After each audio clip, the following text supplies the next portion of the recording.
What's going on, guys? This is the eHigh Stratus. It looks a lot like the MJX X101 and the DB Power X101. It's not though. Make sure you press this. This button is switch modes, as you can see up there. Maybe you can't. It switches between mode 4 and mode 2. In the United States, we're used to flying in what this considers mode 2. If you start out in mode 4, there's a good possibility you're going to lose it. I learned this very quickly with the Hex that I have from MJX. Same type of controller, same type of setup. We're going to give you a little bit of range here. As you heard, I am dealing with some wind. Depending on which way my head's facing, you'll be able to hear it a lot stronger. My head cam, wherever the hole's close to the wind, and you'll hear it buzzing around. It's like a 10 to 11 mile an hour wind.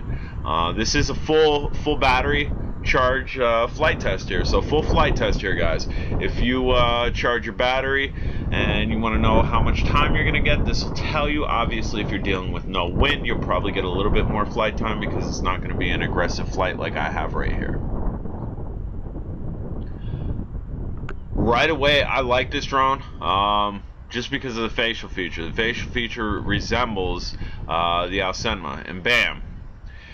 That's what I was afraid of. Your third speed rate, your third setting, beginner, advanced, expert levels. Your expert level is going to do an automatic flip feature. So it's kind of useless for me. I really haven't figured out how to use that in the third speed setting without having this thing flipping left to right, front to backwards. So we're going to keep it in the second speed setting and see how she flies in this 10 to 11 mile an hour wind. Again, this is the eHigh Stratus. The facial feature of it resembles the Alcemma greatly. And there's a good look at it right there. The Alcemma, top drone of mine. The Alcemma and the bugs are kind of tied, and this is proving to be up there. I have a JGRC that's definitely a wind eater. Doesn't look like the Alcemma or anything, but this is proven to be a mild wind eater. I'm not dealing with 15 to 20 mile an hour wind, but a 10 mile an hour wind this is doing well in. It is a brush drone. It's a brush drone. It's a 2S battery on it. Has the little red connector, a little red tubular connector. I'm not sure of the exact name for it. Connections is not my thing. But I charged it up last night, and I woke up. I got work later on today, and I'm figuring I don't care how windy it is. I'm taking this out. As you can see, a little range test here, a little altitude test here.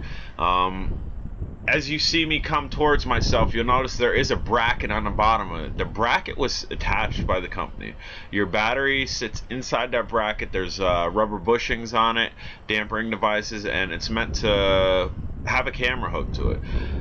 It came with the camera mount to a GoPro. It also came with the camera. So we're definitely going to test that out. I don't know that I'm going to test it out today anymore just because I want to give it a fair shake, and a fair shake means not a lot of wind. If you're flying in a lot of wind, your video quality is not going to be that great unless you're using a nice gimbal. A gimbal that's going to counter out the pitching, that's going to counter out the wind, going to counter out the vibrations. And just having dampering devices isn't going to do that. The wind definitely will blow it left to right, and you'll get shake and wobble in the video, so we're not going to test that. I picked this up for $100. Amazon sells this for, I think, $120, $130. They sell the white one from eHigh for like $140 prime, and you can also get the MJX 101 for like $80 and change prime, and you can get DB Power one for I think like $60 and change. So there's a price range for you. If you like eHigh, I like eHigh. I have an eHigh Mirage. You might want to go with this, and you're going to pay a little bit more. If you like MJX, which I also like MJX, and maybe if I want a second one, I'll dumb down to the $80 range, and I'm sure it's about the same thing. I've never really dealt with DB Power. I do have a DB Power camera, action camera, that I haven't tried out yet. But for $60, I'd even be willing to chump on that too. But I always like to throw a price range out for you guys. I'm not strictly one drone guy. I'm not working for these manufacturers. I'm not like your normal reviewer who is obligated to put text across the screen. Courtesy of GearBest. Courtesy of Banggood. Courtesy of courtesy of nothing. If somebody does do me a courtesy and throws me a drone, I tell them right out, I'm not being biased. I'm not throwing lettering across my screen. I'm not doing it. I want to show the viewer the drone. If you want me to advertise for you a little bit, we'll throw it down in the bottom in the description.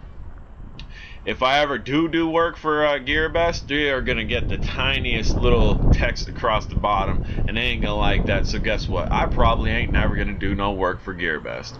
I don't like feeling obligated to fly stuff. I don't like feeling like, hey guys, I got this drone for free, which I didn't. I paid $100 for it, but hypothetically, say eHigh sent this to me. Bam! Right across the screen, courtesy of eHigh. You're gonna think like, it's already biased. Yes, I got a free drone. I got a free drone in the mail. I got a free drone in the mail. Yeah, I'm gonna go fly it, and I'm gonna give them a good review, and they'll send me another one. Screw that, yo. I work hard for a living. I fly because I love to fly. I don't fly because I'm obligated to fly. I don't fly because I got a Chinese package in the mail that took 3 to 4 weeks on the slow boat to come, and bam, now I gotta review it, because if I don't review it, I'm not getting another drone. I don't play that. So that's me. I'm not a reviewer. I'm a tester and a lover of flight. Do I review stuff? Absolutely. Does that make me a reviewer? No. Absolutely not. I'm testing, dude. I'm right here, 10-mile-an-hour wind. Is this a fair shake on the drone? Not really.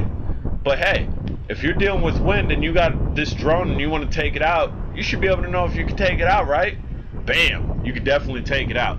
Guys, if you're on Facebook and you're not on Drone Days and you're watching this video, links at the bottom. Click that, boom, and I will accept you. And I don't know. I'm not gonna put the link for this at the bottom, just because I think you should shop around. And most people haven't heard of eHigh, so you're probably not gonna go with the eHigh brand. I have. I like eHigh. So you're probably gonna want the MJX or the DB Power. So go into Amazon and type in X101. If you have to have what J-Drone's flying here, just type in eHigh Stratus or eHigh and the numbers that are after this. I don't remember the numbers off the top of my head. That's what Amazon has this under. They don't even have it underneath the Stratus. They have it the technical number that eHigh has it. Guys, we're pushing over average here, which is 7.5 minutes right now, so that's good. This is definitely an aggressive flight, so we're definitely looking to get a little bit shorter flight time than we normally would, because we are fighting the wind. Not so much fighting the wind, this is kind of just cutting through the wind. This one of the drones that I consider a wind eater. A fighter, the SEMA X8 altitude hold drone, the red one that I've been buzzing around here and there, that's a fighter, that's a wind fighter. That's definitely not a wind eater. Can it hang in 10-mile-an-hour wind, 12-mile-an-hour wind? It can, but it's iffy. You might damage it. You might get a hard gust and have it flipped over. Definitely not a wind eater. This is a wind eater. The JJRC that I was toting around in extreme wind eater. Alcenma is a wind eater. The Bugs 3 is a wind eater. The Parrot Bebop is debatably a wind eater, but it's designed for a camera drone. You really shouldn't be buzzing around with it in extreme winds. The Phantom's a wind eater. I don't use it a lot. Why don't I use the Phantom a lot? I don't like it? No, I absolutely love the Phantom. I paid $500 and change for it, and I love it. But it's designed for a specific thing for me. I sport flew it during the flight test. I showed you guys you could sport fly it. But it's designed for a certain thing for me. It's designed for video. It's designed for bam, I'm going somewhere epic. I want to get dope footage. What's the best thing I can bring? Well, right now, the best thing in my arsenal is the Phantom. And then next to that, I have my Alcenma with the Walkera gimbal. The Bugs, I really haven't tested too much with the Walkera gimbal, but I did test it, and it is doable.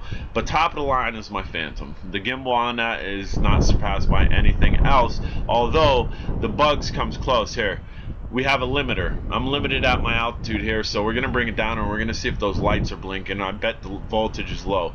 But the Bugs is totally different. It's an in-bodied camera that is on an anti-vibration skid plate. It's constantly being computer digitalized, and two different types of cameras, but it works awesome.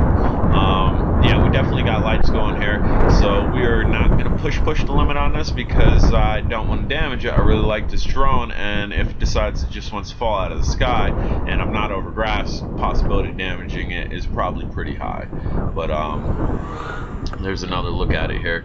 Really nice drone. I'm happy with this drone. Thrilled with this drone. So we are going to buzz past me, and then we're going to try a J-drone catch. Oh yeah, who needs a flight pad? I don't need a flight pad. We are going to try the J-drone catch. And here we go in 5, 4, 3, 2, 1. Bam! That's a catch, y'all. Take care.